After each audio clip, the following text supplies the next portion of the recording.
કેમિકલનો topic છે ઇલેક્ટ્રોનની સંક્રાંતિ.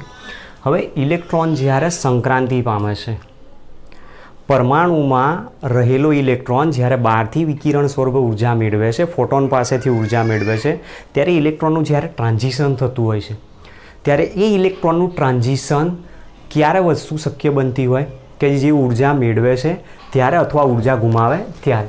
તો એનું ટ્રાન્ઝિશન ડિપેન્ડ કરે છે ફોટોન પાસે રહેલી ઉર્જામાં.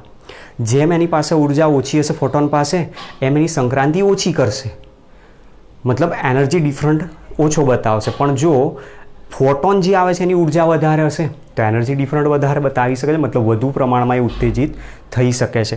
હવે આવો જે ઇલેક્ટ્રોન આપેલો છે, એ ઇલેક્ટ્રોન જ્યારે સંક્રાંતિ પામતો હોય ત્યારે એની અંદર એક પ્રકારનો સ્પેક્ટ્રમ આપણને જોવા મળતો હોય છે.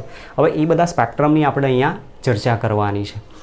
તો એના માટે આપણે અવશોષણ વર્ણપટ, ઉત્સર્જન વર્ણપટ ઓલરેડી આગળની થિયરીમાં આપણે ભણી ગયા છે, અને એની જ થિયરી આપણે જે અહીંયા ટોપિકમાં છે એને સમજવાની છે, કે જ્યાં આપણે જે સૂત્રની જરૂર હતી પહેલું ઓલરેડી સમજાવી દીધું છે. ચલો હવે ટોપિકમાં અહીંયા સમજતા જઈએ કે જ્યારે ઇલેક્ટ્રોન એક નીચી શક્તિ સપાટી ધરાવતી કક્ષામાંથી ઊંચી શક્તિ સપાટી ધરાવતી કક્ષામાં જાય ત્યારે એ ઘટનાને આપણે કહીએ છીએ એક્સાઇટેશન તરીકે ઓળખીએ છીએ. અને બીજા નંબરમાં કીધું કે જ્યારે ઊંચી શક્તિ સપાટી ધરાવતી કક્ષામાં રહેલો ઇલેક્ટ્રોન નીચી શક્તિ સપાટી ધરાવતી કક્ષામાં જાય અથવા ઓછી ઉર્જા ધરાવતી કક્ષામાં જાય ત્યારે એને આપણે ડી એક્સાઇટેશન તરીકે નામ આપીએ છીએ. અને એ એક્સાઇટેશન, ડી એક્સાઇટેશન કોના ઉપર ડિપેન્ડેડ? એ જે ફોટોન છે જેની પાસે ઉર્જા છે, ફોટોનની ઉર્જા ઉપર ડિપેન્ડેડ છે. તો બંને પોઈન્ટ આપણે અહીંયા પહેલાં લખી દઈએ. અહીંયા કહેવા આપણને એવું માગે છે નીચી શક્તિ ધરાવતી કક્ષામાંથી ઇલેક્ટ્રોન ઊંચી શક્તિ ધરાવતી કક્ષામાં જાય છે. હવે આના માટે શું કરે છે? ઉર્જા મેળવે છે, જે માટે તે ફોટોનનું શોષણ કરી ઉર્જા મેળવે છે, જેને એક્સાઇટેશન કહે છે. આના કરતાં ઉલટું, ઊંચી શક્તિ ધરાવતી કક્ષામાંથી ઇલેક્ટ્રોન નીચી શક્તિ ધરાવતી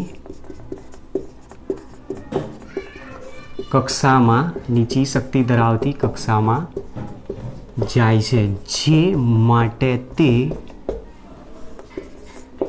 ઉર્જા મુક્ત કરે છે, મતલબ એનર્જી રિલીઝ કરે છે, જે માટે તે ઉર્જા મુક્ત કરે છે, જેને ડી એક્સાઇટેશન કહે છે. તો આ જે ઇલેક્ટ્રોનની સંક્રાંતિ થાય છે એના માટે મેઇન જવાબદાર કોણ છે? ફોટોનની ઉર્જા. એટલે કે ઇલેક્ટ્રોનની સંક્રાંતિ એ ફોટોનની ઉર્જા ઉપર આધારિત છે. ફોટોનની ઉર્જા ઉપર આધારિત છે, મતલબ આવનાર જે ફોટોન છે, જે વિકિરણ છે, જે પ્રકાશ છે, એની પાસે જો ઉર્જા ઓછી હશે તો ઇલેક્ટ્રોન ટ્રાન્ઝિશન કઈ રીતે પામશે? જુઓ કે દાખલા તરીકે અહીંયા આપણી પાસે આ કોઈ એક કક્ષા છે n=1, જેમાં રહેલો ઇલેક્ટ્રોન બહારથી જ્યારે ફોટોન પાસેથી એનર્જી મેળવે છે, તો માનો કે ઉર્જા ઓછી છે તો એ અહીંયા સુધી ટ્રાન્ઝિશન પામી શકે છે. માની લો કે એ ફોટોન પાસે ઉર્જા હજુ વધારે છે તો એ અહીંયાથી આગળ પણ ટ્રાન્ઝિશન પામી શકે છે. તો મતલબ જેમ ફોટોન પાસે ઉર્જા વધારે હશે એનું ટ્રાન્ઝિશન વધારે બતાવશે, જેમ ફોટોન પાસે ઉર્જા ઓછી હશે એનું ટ્રાન્ઝિશન ઓછું દર્શાવી શકે છે, જેના કારણે જે એનર્જી ડિફરન્ટ આવશે એનર્જી ડિફરન્ટ પણ ઓછો મળશે. હવે આના માટે આપણે જે પોઈન્ટ ભણી ગયા છીએ આગળ, એમાં કેટલાક સૂત્રો પણ આપણે તારવ્યા હતા. એ બધા સૂત્રો પહેલાં અહીંયા જરૂર પડશે, જેને એક્ઝામ્પલ માટે આપણે મેઇન છે. એન્ટ્રન્સ એક્ઝામ જીએનઈટી તમે જ્યારે આપો ત્યારે એ બધા સૂત્રોની જરૂર પડતા હોય. તો એ બધા સૂત્રો કયા છે આપણે એને લખવાનો પહેલાં પ્રયત્ન કરીએ. તો જે ઇલેક્ટ્રોન છે, માન્ય કક્ષામાં ગતિ કરતા ઇલેક્ટ્રોન માટેની જે ત્રિજ્યા છે, એ ત્રિજ્યાનું આપણે સૂત્ર તારવ્યું હતું. R = 4πε0n² h² / 4π² ZM 4π² ZM E² સૂત્ર હતું, જેમાંથી આપણે બધાની જ્યારે કિંમત મૂકીએ છીએ ત્યારે વેલ્યુ એની આ આવતી હતી 0.529 n²/z એંગસ્ટ્રોમ તરીકે આવતી હતી વેલ્યુ. ક્લિયર? જેની વેલ્યુ મારે લેવી હોય તો હું એપ્રોક્સિમેટ 0.53 n²/z એંગસ્ટ્રોમ તરીકે દર્શાવી શકું છું. ચલો, એક આ સૂત્ર આપણી પાસે હતું. પછી એના વેગ માટેનું પણ સૂત્ર આપેલું હતું. વેલોસિટી v = 1/4πε0 2πze²/nh, જેની વેલ્યુ આપણે શોધી હતી તો વેલ્યુ આવતી હતી 2.18 × 10⁶ z/n તરીકે આવતી હતી મીટર/સેકન્ડ. તો એક આપણી પાસે આ પણ એનું સૂત્ર આપેલું હતું. પછી ત્રીજું પણ એક સૂત્ર હતું એનર્જી માટે, જે સૂત્ર આપણે યુઝ કર્યું હતું. તો એનર્જી માટે આપણી પાસે જે સૂત્ર આવ્યું હતું, એનર્જી E = સૂત્ર આપેલું હતું આપણે -1/4πε0² 2π²z²me⁴n²h² સૂત્ર આવતું હતું, જેના ઉપરથી આપણે કિંમત મૂકી તો 13.6 z²/n² ઇલેક્ટ્રોન વોલ્ટ તરીકે આપણને વેલ્યુ મળી હતી. આ બધા સૂત્રો આપણી પાસે હતા. હવે આ સૂત્રો ઉપરથી પહેલાં આપણે જે જરૂર છે એ સૂત્રને તારવવાનો પ્રયત્ન કરીએ. તો જુઓ, આની અંદર પર્ટિક્યુલર જો હાઇડ્રોજન માટે વિચારવામાં આવે, હાઇડ્રોજન પરમાણુ માટે જો હાઇડ્રોજન પરમાણુ માટે આ સૂત્રો લખવા હોય તો Z બરાબર કેટલા મૂકી દેવાના? 1. જો Z બરાબર 1 મૂકીશ તો અહીંયા વેલ્યુ શું આવશે? 0.53 n² એંગસ્ટ્રોમ આવશે. તો એ પ્રમાણે જો સૂત્ર લઈએ તો R = 0.53 n² એંગસ્ટ્રોમ. હવે જો આને અચળ ગણી લઈએ, આ વેલ્યુ તો બદલાવાની જ નથી અહીંયા, કારણ કે બધાના પદોનું તમે મૂલ્ય મૂકીને લીધી છે, તો આ વેલ્યુ અહીંયાથી બદલાય નહીં. તો એના આધારે જો સૂત્ર લખીએ તો એને હટાવે તો અહીંયા proportional to આવશે, proportional to n² એંગસ્ટ્રોમ. એક આ સૂત્ર આપણને અહીંયાથી મળ્યું. ચલો, એ જ પ્રમાણે વેલોસિટી છે. વેલોસિટીમાં આ વેલ્યુ કોન્સ્ટન્ટ જ રહેવાની. Z બરાબર અહીંયા તમે 1 મૂકી દો. વેલોસિટી V = 2.18 × 10⁶ ઝેડની જગ્યાએ મૂકી દો 1 અને છેદમાં આવશે n મીટર/સેકન્ડ. હવે આ વેલ્યુ પણ અહીંયા કોન્સ્ટન્ટ છે, એ વેલ્યુ પણ ચેન્જ નહીં થાય. એને હટાવી દો તો અહીંયા proportional to આવશે. V is proportional to 1/n મીટર/સેકન્ડ. તો એક આ બીજું આપણને અહીંયાથી ઇક્વેશન રિલેશન સ્વરૂપ. ત્રીજું એનર્જીનું સૂત્ર છે. એનર્જી E બરાબર આપણી પાસે આ સૂત્ર છે -13.6 z²/n² ઇલેક્ટ્રોન વોલ્ટ. જ્યાં Z બરાબર કેટલા મૂકી દેવાના છે? 1. તો સ્ક્વેર પણ એનો 1 થઈ જશે, તો 1/n² થાય. તો therefore આ વેલ્યુ અહીંયાથી કોન્સ્ટન્ટ છે, એને હટાવી દઈએ તો E is proportional to -1/n² electron volt તરીકે આપણને સૂત્ર મળે. તો 3 રિલેશન મેં અહીંયા બતાવ્યા. હવે એ રિલેશનનો આપણે યુઝ કરવાનો પડશે ગમે ત્યારે. હવે સૂત્રમાં શું છે, કઈ રીતે છે, એને સમજવાનો આપણે અહીંયાથી પ્રયત્ન કરીએ. તો અહીંયાથી આપણું જે સૂત્ર છે અથવા આ જે વેલ્યુ બધી આપણે બતાવેલી છે, આમાંની જે કોન્સ્ટન્ટ વેલ્યુ છે એને ખાલી હટાવી દે, અથવા આપણું જે સૂત્ર છે એનો યુઝ કરવાનો જો પ્રયત્ન કરીએ તો અહીંયા જે રિલેશન બતાવ્યો છે એમાં ઝેડની જો વેલ્યુ મૂકી દઉં તો E is proportional to Z અહીંયા પાછો મૂકી દઉં છું, z²/n² થઈ શકે. હવે આમાં એક કન્ડિશન છે કે જો Z અચળ હોય તો એક અવસ્થામાં રહેલા ઇલેક્ટ્રોન માટેની ઉર્જા E1 હું લખી શકું. E1 is proportional to શું થાય? 1/n² થઈ જશે. એ જ પ્રમાણે E2 is proportional to 1/n² થાય.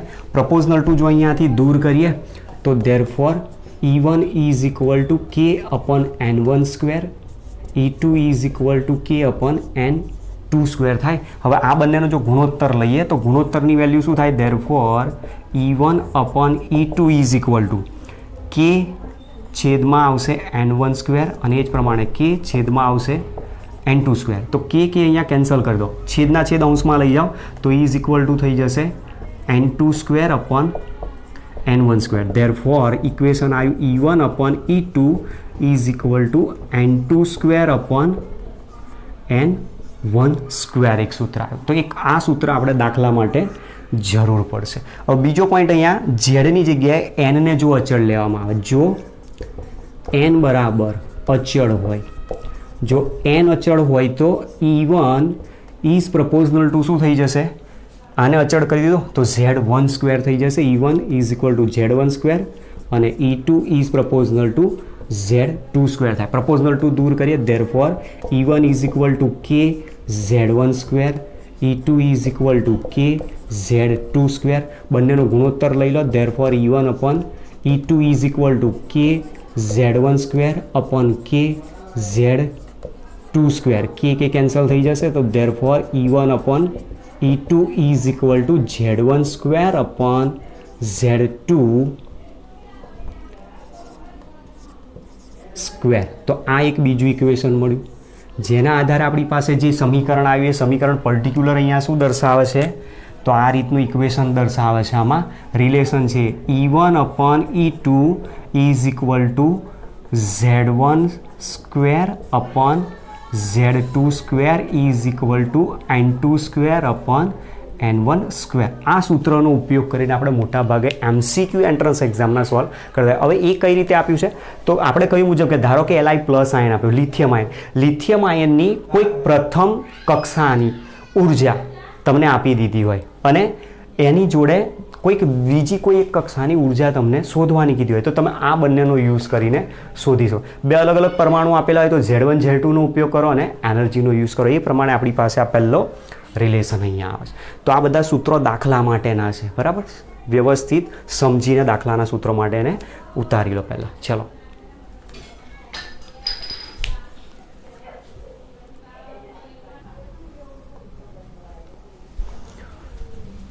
હવે આપણે આની અંદર જોઈએ છે કે જે ઇલેક્ટ્રોનની ટ્રાન્ઝિશન થાય છે ત્યારે એમાં ટ્રાન્ઝિશન પામતા ઇલેક્ટ્રોનમાંથી કયા ઇલેક્ટ્રોન આપણે જોઈ શકીએ છીએ, કયા ઇલેક્ટ્રોનને નથી જોઈ શકતા, અને કઈ કઈ શ્રેણી દર્શાવે છે. એ ટોપિક આપણો મેઇન ઇમ્પોર્ટન્ટ આને MCQ માટે કહી શકાય. જોઈએ શરૂઆતથી જુઓ. આપણી પાસે અહીંયા દર્શાવ્યું છે મુજબ કે આપણે એવું કીધું કે n બરાબર 1 આપેલો હોય તો એ પ્રથમ કક્ષા જેને કહીએ છીએ. પ્રથમ કક્ષાને આપણે n ને મુખ્ય ક્વોન્ટમાંક તરીકે નામ આપ્યું. બોર એટોમિક મોડેલનો મુખ્ય ક્વોન્ટમાંક એક પ્રકારની ચોક્કસ સેલ કોષ બતાવે છે. n બરાબર 1 હોય તો K, n બરાબર 2 હોય તો L, n બરાબર 3 હોય તો M. એ પ્રમાણે આપણે અલગ અલગ કોષ બતાવે. એ અલગ અલગ કોષમાં રહેલો જે ઇલેક્ટ્રોન છે એ ટ્રાન્ઝિશન પામી શકે છે. એના માટેનો આપણો પોઈન્ટ છે અહીંયા સમજવાનો પ્રયત્ન કરીએ. સપોઝ માની લઈએ કે ધારો કે અહીંયા n બરાબર 1 આપેલું છે, n ઇઝ ઇક્વલ ટુ 1 આપેલું છે. n ઇઝ ઇક્વલ ટુ 1, એ જ પ્રમાણે n is equal to 2,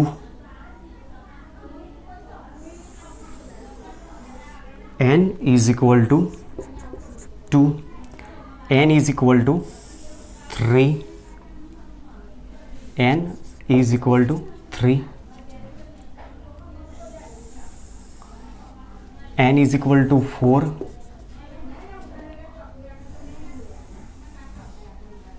n is equal to 5,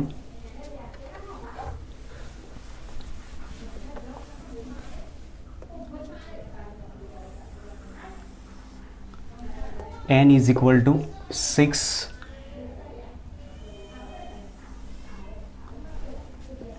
n is equal to 7,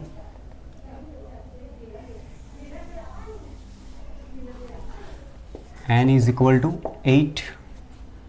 તો તમે જુઓ આ રીતે અલગ અલગ પ્રકારની કક્ષાઓ આવતી જાય અને અહીંયા હું મૂકી દઉં છું n is equal to infinite. તો આપણને શું બતાવે છે? પરમાણુના કેન્દ્રથી જે કક્ષા આવે છે એ કક્ષાનું અંતર બતાવેલું છે, બરોબર છે? તો અલગ અલગ પરમાણુના કેન્દ્રથી કક્ષાનું અંતર અહીંયા આપણને દર્શાવેલું છે. જેમાં n બરાબર 1 જો આપેલી હોય તેને K સેલ તરીકે આપણે દર્શાવતા હોઈએ છીએ. તો એને હું અહીંયા લખી દઉં છું K કોષ, જેને આપણે સામાન્ય રીતે શબ્દ વાપરીએ. n બરાબર 2 હોય તો L કોષ તરીકે દર્શાવીશું. એ જ પ્રમાણે M કોષ, L, M, N, O, પી આ રીતે આગળ આલ્ફાબેટિકલ સમજ થશે, જેમાં n બરાબર 1 કક્ષા જે આપેલું એ કેન્દ્રથી બહુ જ નજીક હોય અને n બરાબર 1 કક્ષામાં જ્યારે ઇલેક્ટ્રોન રહેલો હોય ત્યારે n બરાબર 1 ને આપણે એની ભૂમિય અવસ્થા તરીકે નામ આપીએ છીએ, ભૂમિય અવસ્થા. અને એ ભૂમિય અવસ્થા જેને આપણે ગ્રાઉન્ડ સ્ટેટ તરીકે દર્શાવીશું. તો ગ્રાઉન્ડ સ્ટેટમાં રહેલો જે ઇલેક્ટ્રોન હોય એની ઉર્જા ખૂબ જ ઓછી હોય. સામે અહીંયા n બરાબર ઇન્ફિનિટિવ છે, કેન્દ્રથી તમે જેમ જેમ દૂર ખસતા જશો એમ એની ઇલેક્ટ્રોનની એનર્જી પણ વધતી જાય, કક્ષાઓ વિસ્તરિત થતી જાય તો કક્ષાઓની ઉર્જા પણ વધતી જાય. તો n બરાબર ઇન્ફિનિટિવ કક્ષામાં જે ઇલેક્ટ્રોન રહેલો હોય એ ઇલેક્ટ્રોન ફ્રી ઇલેક્ટ્રોન તરીકે વર્તશે, કારણ કે એની પાસે એટલી પુષ્કળ પ્રમાણમાં ઉર્જા હશે કે જેના કારણે એ ઇલેક્ટ્રોન મુક્ત થઈ જશે. તો આને મુક્ત ઇલેક્ટ્રોન તરીકે આપણે દર્શાવી શકીએ. હવે અહીંયા જે અલગ અલગ પોઈન્ટ આપ્યો છે એને આપણે સમજવાનો છે કે સૌથી પહેલાં પેલું n બરાબર 1 આપેલી છે. n બરાબર 1 કક્ષામાં રહેલો ઇલેક્ટ્રોન બહારથી ફોટોન પાસેથી ઉર્જા મેળવશે. એ ઉર્જા મેળવીને શું કરે છે? ઉત્તેજિત થશે. ઉત્તેજિત થઈને ક્યાં જઈ શકે? તો શક્ય છે કે n બરાબર 1માંથી એ ઇલેક્ટ્રોન ક્યાં જઈ શકે? n બરાબર 2માં જઈ શકે, મતલબ કે સેલમાંથી એલ સેલમાં જઈ શકે. જો ફોટોન પાસેથી મેળવેલી ઉર્જા એનાથી વધારે હશે તો એ ઇલેક્ટ્રોન n બરાબર 1માંથી n બરાબર 3માં પણ જઈ શકે છે. હજુ જો મેળવેલી ઉર્જા એના કરતાં વધારે હશે તો n બરાબર 1માંથી n બરાબર 4માં પણ જઈ શકે છે. n બરાબર 1માંથી n બરાબર 5માં પણ જઈ શકે છે. n ઇઝ ઇક્વલ ટુ 1 હોય અને જો મેળવેલી ઉર્જા હજુ વધારે હશે તો એ ફોટોન પાસેથી વધુ ઉર્જા મેળવીને n ઇઝ ઇક્વલ ટુ 6માં પણ પોતે ટ્રાન્ઝિશન પામી શકે છે. n ઇઝ ઇક્વલ ટુ 1માંથી n ઇઝ ઇક્વલ ટુ 7માં પણ ટ્રાન્ઝિશન પામી શકે છે. n ઇઝ ઇક્વલ ટુ 1માંથી n ઇઝ ઇક્વલ ટુ 8માં પણ ટ્રાન્ઝિશન પામી શકે છે. અને n ઇઝ ઇક્વલ ટુ 1માંથી જો એટલી બધી ઉર્જા મેળવી લે કે જેના કારણે એ ઇલેક્ટ્રોન ફ્રી થઈ જાય, પરમાણુના બંધારણમાંથી જ મુક્ત થઈ જાય, બાહ્ય કક્ષામાંથી, તો એ ઇન્ફાઇનાઇટ એનર્જી ધરાવતા કક્ષાની અંદર પણ જઈ શકે છે. આવી જે ઘટના બતાવી છે એ જ ઘટનાને આપણે નામ આપેલું છે એક્સાઇટેશન. બરાબર, આને જ આપણે એક્સાઇટેશન કહે છે. કારણ શું છે? એ બહારથી ઉર્જા મેળવે છે અને બહારથી ઉર્જા મેળવીને પોતે ઉત્તેજિત થઈને જાય છે અને એટલા માટે એનું નામ આપેલું છે એક્સાઇટેશન તરીકે. હવે અહીંયા બીજી એક વસ્તુ પણ પોસિબલ છે કે જે ઉત્તેજિત થઈને ઇલેક્ટ્રોન ઉપર ગયો છે એ ઇલેક્ટ્રોન ઉર્જા ગુમાવી પણ શકે અને જો ઉર્જા ગુમાવે તો ઉર્જા ગુમાવશે તે દરમિયાન શું થશે?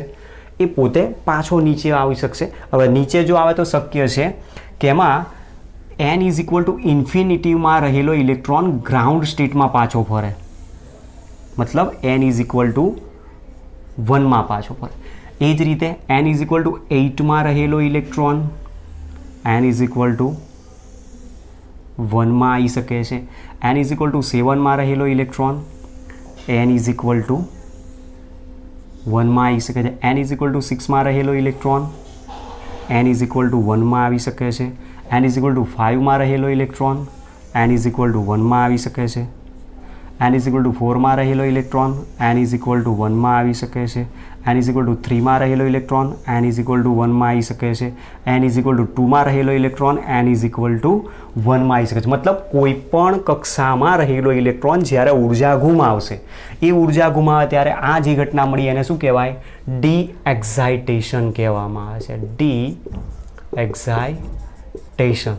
તો એ પોતે શું કરે છે? ઉર્જા ગુમાવે છે અને ઉર્જા ગુમાવીને સીધો જ ક્યાં આવે છે? ભૂમિય અવસ્થામાં જ ઇલેક્ટ્રોન પાછો આવતો હોય ત્યારે એને આપણે ડી એક્સાઇટેશન તરીકે નામ આપીએ. હવે જ્યારે કોઈ પણ ઊંચી શક્તિ સપાટી ધરાવતી કક્ષામાં રહેલો ઇલેક્ટ્રોન ભૂમિય અવસ્થામાં પાછો મળે ત્યારે એ જે ઇલેક્ટ્રોન છે એ જે ફોટોન દર્શાવે છે એ બધા ફોટોન આપણને એક શ્રેણીમાં ચોક્કસ જોવા મળે. તો એ જે શ્રેણી જોવા મળે છે આની અંદર એ લાયમન શ્રેણી તરીકે ઓળખવામાં આવે છે. તો અહીંયા જે જોવા મળે છે એ લાયમન શ્રેણીમાં રહેલા ફોટોન બધા જોવા મળે. લાયમન શ્રેણીના ફોટોન અલ્ટ્રાવાયોલેટ રિજિયનમાં જોવા મળે છે, પારજાંબલીની અંદર જોવા મળતા અને આ પારજાંબલીમાં હોવાના કારણે આપણે એ જોઈ શકતા નથી. હવે આ જે દર્શાવ્યું છે એમાં એની મેક્સિમમ એનર્જી, મિનિમમ એનર્જી, એની વેવલેન્થ આ બધું પણ આપણે બતાવી શકીએ છીએ. તો એ અહીંયા દર્શાવવાનો હું પ્રયત્ન કરું છું. દાખલા તરીકે અહીંયા કહ્યું મુજબ કે જો n ઇઝ ઇક્વલ ટુ ઇન્ફિનિટીમાંથી electron n is equal to 1માં આવે તો એ દરમિયાન અહીંયા જે જોવા મળે છે આપણને એનર્જી, એ એનર્જી ડેલ્ટા ઈની વેલ્યુ એ દરમિયાન કેવી હશે? મેક્સિમમ હશે. ડેલ્ટા ઈ મેક્સિમમ જોવા મળશે. તો મેક્સિમમ એનર્જી જોવા મળશે અને મિનિમમ વેવ લેન્થ જોવા મળશે. કારણ આપણે સૂત્ર જે ભણી ગયા એની અંદર E પ્રપોઝનલ ટુ 1/λ મળી શકે છે. સૂત્રો છે આપણી પાસે એ મુજબ. ચલો હવે એની જગ્યાએ જો n ઇઝ ઇક્વલ ટુ 2માંથી electron n is equal to 1માં આવે તો એ દરમિયાન ઘટના શું બનશે? મિનિમમ એનર્જી ડિફરન્ટ આવશે અને મેક્સિમમ વેવ લેન્થ આપણને અહીંયાથી જોવા મળતી હોય છે. બરાબર, આ બધી વસ્તુ આની અંદર આપણે સમજાવવાની છે. હવે એના પહેલાં આપણે જે વેલ્યુની બધી અહીંયા જરૂર છે, આપણે કહ્યું મુજબ કે એક એની ત્રિજ્યાનું મૂલ્ય કેટલું હોવું જોઈએ. બરાબર, અલગ અલગ જે શ્રેણી મળશે એની અંદર ત્રિજ્યાનું મૂલ્ય કેટલું હોય, પછી બીજા નંબરની અંદર એની વેલોસિટી વેગનું મૂલ્ય કેટલું હોય, ત્રીજા નંબરમાં એની ઉર્જાનું મૂલ્ય કેટલું હોય અને એ ત્યાં રિમાર્ક તરીકે શું દર્શાવે છે આપણે એ બતાવવાનું છે. એ દર્શાવતા પહેલાં આખો આ ચાર્ટ પહેલાં અહીંયાથી આપણે કમ્પ્લીટ કરવાનો પ્રયત્ન કરીએ છીએ. ચલો તો પહેલાં અહીંયાથી બાજુમાં પોઈન્ટ લેતા જઈએ. આ જે સેલ લખેલી છે સેલને અહીંયા લાવી દઉં છું. આને આપણે નામ આપેલું છે ગ્રાઉન્ડ સ્ટેટ, જેને આપણે કે સેલ તરીકે નામ આપ્યું. કે એલ એમ એન ઓ પી ક્યુ, આ રીતની બધી અલગ અલગ સેલ આવી શકે છે. આને અહીંયાથી હટાવી દઉં છું. ચલો તો હવે આના માટે આપણને જે અલગ અલગ વસ્તુ જોવા મળી છે એનો ઉપયોગ કરીએ. તો પહેલાં આપણે એની ત્રિજ્યા લેવાની છે. તો આપણી પાસે જે બધા સૂત્રો હતા એ સૂત્રો બધા તમારે યાદ રાખવાના છે. આની અંદર રહેલો ઇલેક્ટ્રોન અહીંયા કેવો ગણ્યો છે આપણે? ફ્રી ઇલેક્ટ્રોન કીધો છે. તો આપણે સૌથી પહેલાં આમાં એની રેડિયસ ત્રિજ્યા લેવાની છે. ત્રિજ્યા આરની વેલ્યુ કેટલી હોઈ શકે છે? તો આપણે પર્ટિક્યુલર જે ત્રિજ્યા માટેનું સૂત્ર હતું એ ત્રિજ્યા માટેનું સૂત્ર આપણી પાસે આ રીતે આવ્યું હતું. 0.53 વેલ્યુ હતી આપણી r is equal to 0.529 n² by Z angstrom. એને આપણે એપ્રોક્સિમેટ તરીકે લીધું. એપ્રોક્સિમેટ તરીકે લીધું એટલે સૂત્રમાં આવી ગયું છે 0.53 n² બાય ઝેડ એંગસ્ટ્રોમ. તો આપણી પાસે આ સૂત્ર હતું. એનો યુઝ કરીને આપણે રેડિયસ એની ત્રિજ્યાઓ બતાવવાની છે. તો આમાં સૌથી પહેલાં અહીંયા બતાવવાની છે એની ત્રિજ્યા, બીજા નંબરમાં બતાવવાનો છે એનો વેગ વેલોસિટી, ત્રીજા નંબરમાં દર્શાવવાની છે એની એનર્જી અને ચોથા નંબરમાં બતાવવાનું છે અહીંયા રિમાર્ક. રિમાર્ક એટલે અહીંયા કઈ શ્રેણી મળે છે આપણે એ દર્શાવવાની છે. તેમાં સૌથી પહેલાં આપણી પાસે જે કોષ આપેલી છે એ કોષમાં n બરાબર જ્યારે 1 આપેલો હોય, બરાબર, આને થોડોક અહીંયા લઈ લઈએ છીએ અને અહીંયા nની વેલ્યુ દર્શાવે. જો n બરાબર 1 આપેલી હોય, n બરાબર 1 આપેલી હોય તો આપણી પાસે જે સૂત્ર છે ત્રિજ્યાનું સૂત્ર આ રીતનું છે. r is equal to 0.53 n² by Z angstrom.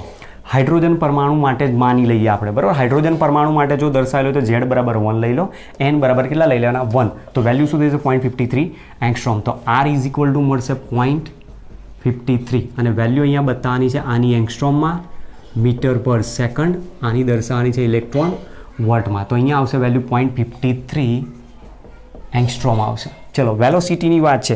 Velocity માટે આપણી પાસે સૂત્ર શું આવ્યું હતું?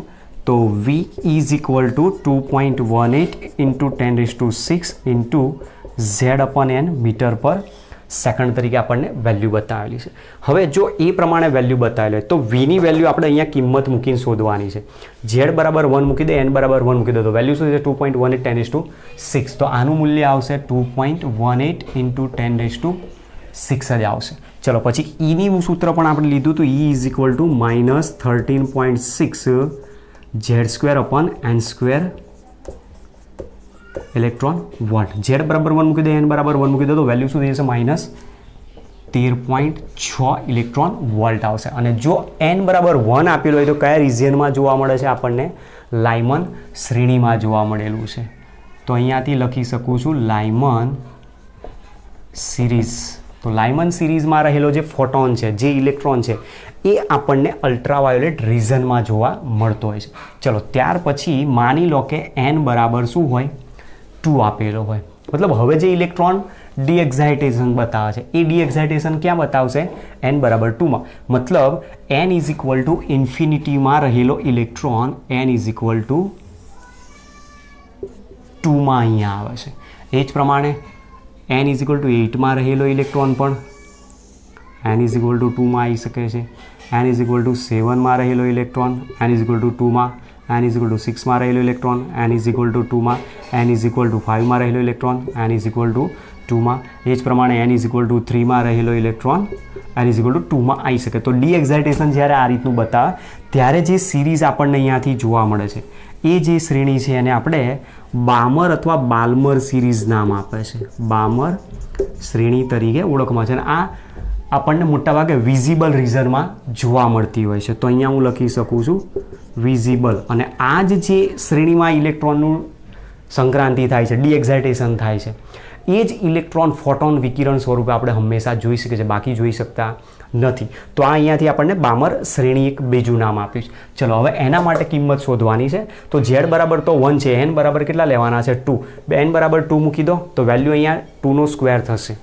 2નો સ્ક્વેર થશે એટલે તરત જ અહીંયા વેલ્યુ આખી ચેન્જ થઈ જશે. 4 થશે, 4 તરી 12, 4 તરી 12 મતલબ 2, 12 વધી પડી 1, 4 પંચા 20, 20 ને 1 21 એટલે વેલ્યુ આવશે 2.12 તરીકે અહીંયા આપણને વેલ્યુ આની દર્શાવશે. બરાબર, સહેજ અક્ષરને થોડાક મોટા કરી દઉં. n ઇઝ ઇક્વલ ટુ 2 હોય તો અહીંયા થઈ જશે 2.12 એંગસ્ટ્રોમ વેલ્યુ આવશે આની.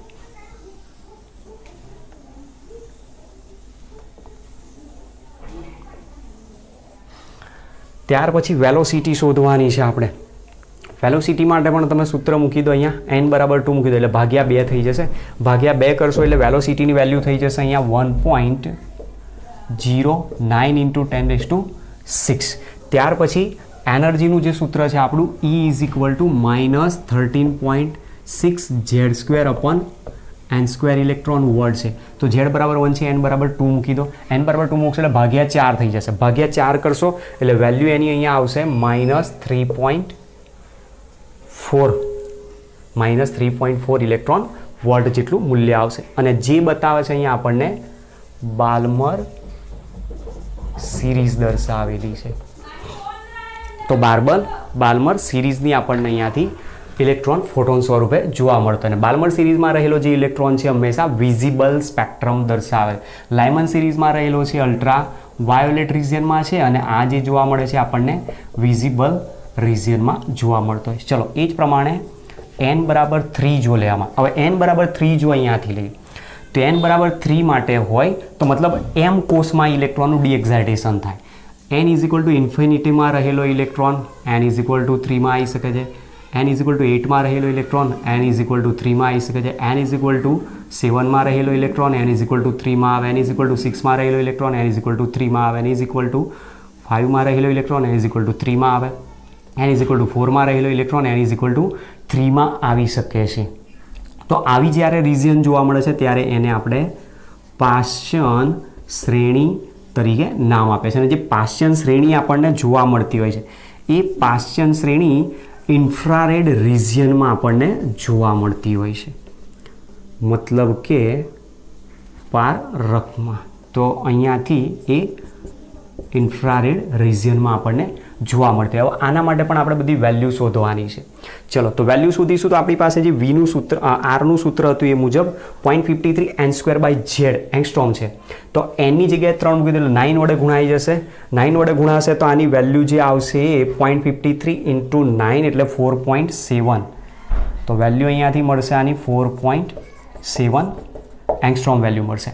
પછી વેલોસિટી છે તો વેલોસિટી માટે પણ આપણું સૂત્ર હતું 2.18 × 10⁶ Z/n.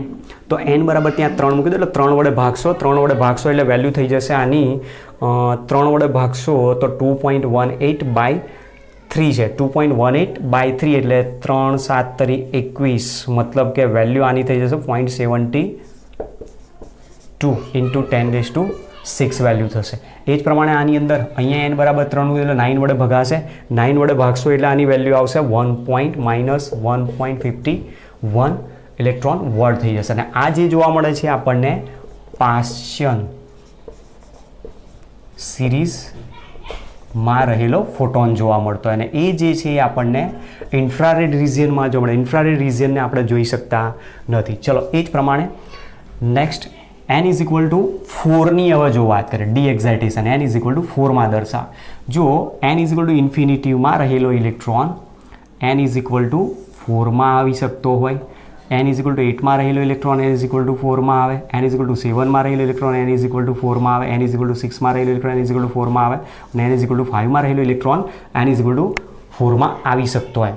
તો અહીંયા અલગ અલગ જે સિરીઝ મળી લાયમન, બ્રામર, પાસન એ પ્રમાણે અહીંયા બ્રેકેટ શ્રેણી આપણને જોવા મળતી હોય છે અને એ પણ ઇન્ફ્રારેડ રિજિયનમાં જોવા મળે. તો અહીંયા હું લખી શકું છું બ્રેકેટ સિરીઝ અને બ્રેકેટ સિરીઝ મળે છે એ પણ ઇન્ફ્રારેડ રિજિયનમાં જ આપણને જોવા મળતી હોય. ચલો હવે અલગ અલગ વેલ્યુ આપણે અહીંયા લેવાની છે. પહેલાં તો ત્રિજ્યાનું મૂલ્ય શોધવાનું છે. ચલો સૂત્રો બધાના પહેલાં અહીંયા લખી દઉં છું. આની અંદર આપણું જે સૂત્ર છે એમાં ત્રિજ્યા r is equal to 0.53 n²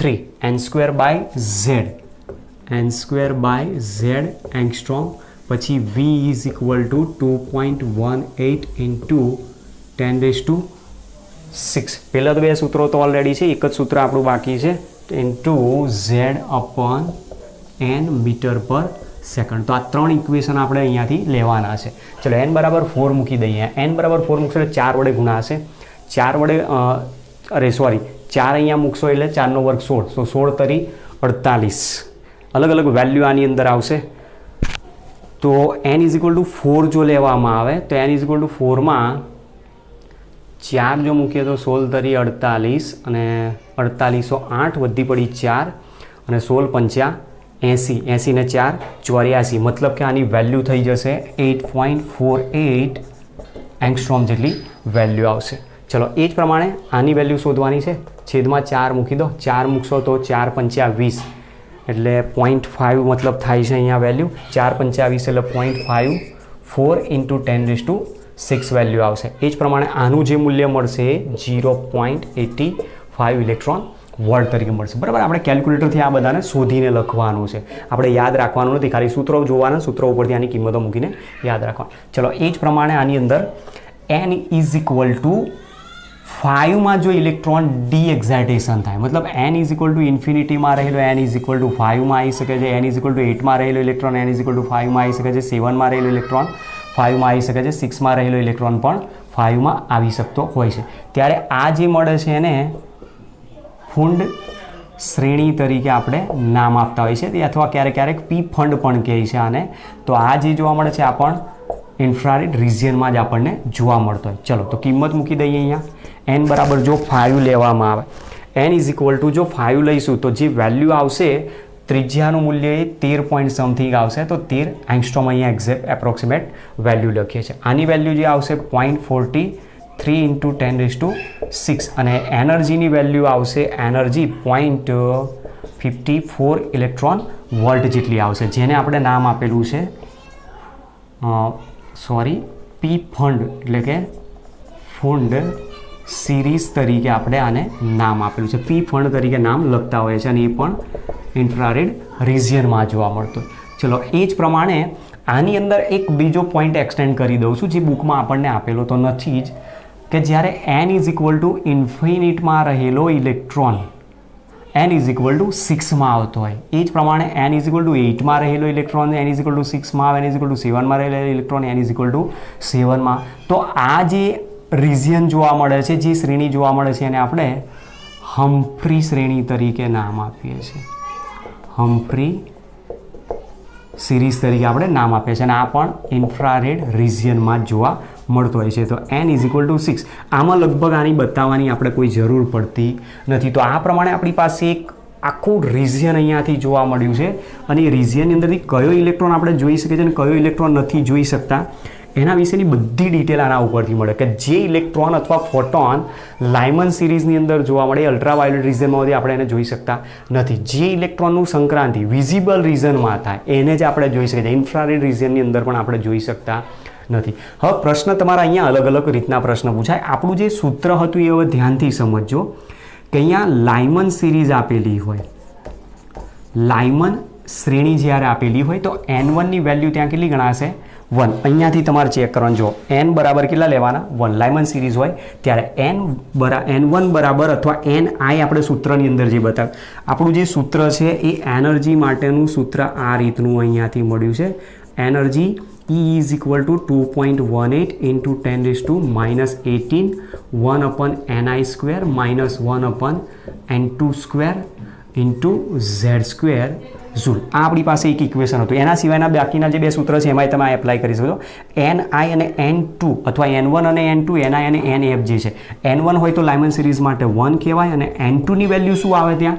તો n2 ની વેલ્યુ જુઓ અહીંયા શું કહે છે કે લાયમન સિરીઝ જો આપેલી હોય તો લાયમન સિરીઝની અંદર n બરાબર 1 હોય, ગ્રાઉન્ડ સ્ટેટની અંદર ઇલેક્ટ્રોન આવે. પછી બાકીના ઇલેક્ટ્રોન n બરાબર 2 માંથી પણ આવી શકે, 3 માંથી પણ આવી શકે, 4 માંથી આવી શકે, ઇન્ફિનિટી સુધી આવી શકે. તો n2 ની વેલ્યુ અહીંયા તમે 2 3 4 5 up to dash dash infinite સુધી લઈ શકો છો. એ જ પ્રમાણે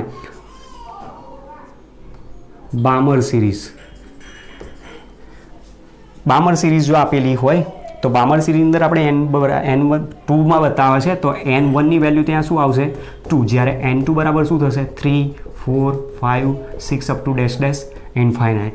બામર શ્રેણી પછી ત્રીજી છે પાશ્ચન શ્રેણી. પાશ્ચન શ્રેણી જો આપેલી હોય તો એમાં કઈ કક્ષામાં ઇલેક્ટ્રોન આવે છે તો n ઇઝ ઇક્વલ ટુ 3 માં. તો n1 બરાબર ત્યાં 3 લઈ લો અને n2 ઇઝ ઇક્વલ ટુ ત્યાં શું હોઈ શકે 4 5 6 7 up to dash dash infinite હોઈ શકે છે. પછી એ જ પ્રમાણે બ્રેકેટ શ્રેણી. બ્રેકેટ શ્રેણી જો આપેલી હોય તો બ્રેકેટ શ્રેણીની અંદર n બરાબર વેલ્યુ બતાવી છે આપણે 4, તો n1 ની જગ્યાએ મૂકી દો 4 અને n2 બરાબર તમે મૂકી શકો છો 5 6 7 up to dash dash infinite.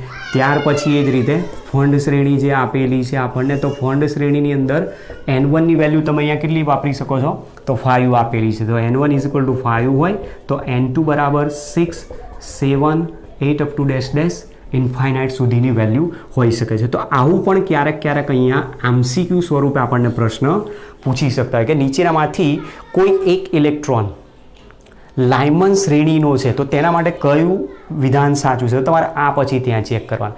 n1 અને n2ના મૂલ્યો આપે તમે તેનો ઉપયોગ કરીને શોધી શકો છો. બરાબર. તો આ બધી જ થિયરી આપણી જે થિયરી બેઝ MCQ સોલ્વ કરવાનો છે ટોપિક એ દાખલા માટે જે સૂત્ર છે બધું આખું ઇલેક્ટ્રોનના ટ્રાન્ઝિશન માટે અહીંયા અત્યારે કમ્પ્લીટ થાય છે. બરાબર. તો હવે અહીંયાથી નીલ બોરે જે બધી વસ્તુ સમજાય ઇલેક્ટ્રોનના ટ્રાન્ઝિશન ઉપર સમજાય, પણ નીલ બોરનું પરમાણુમાં ક્યાંક કોઈ ખામી રહી ગયેલી જેના કારણે નીલ બોરનું પરમાણુય મોડલ પણ નિષ્ફળ નીવડે છે. તેની નિષ્ફળતા માટેના કારણ શું છે એ સમજવાનો આપણે પ્રયત્ન કર્યો. બરાબર. તો એને આપણે નેક્સ્ટ લેક્ચરની અંદર સમજ. Okay, thanks to all.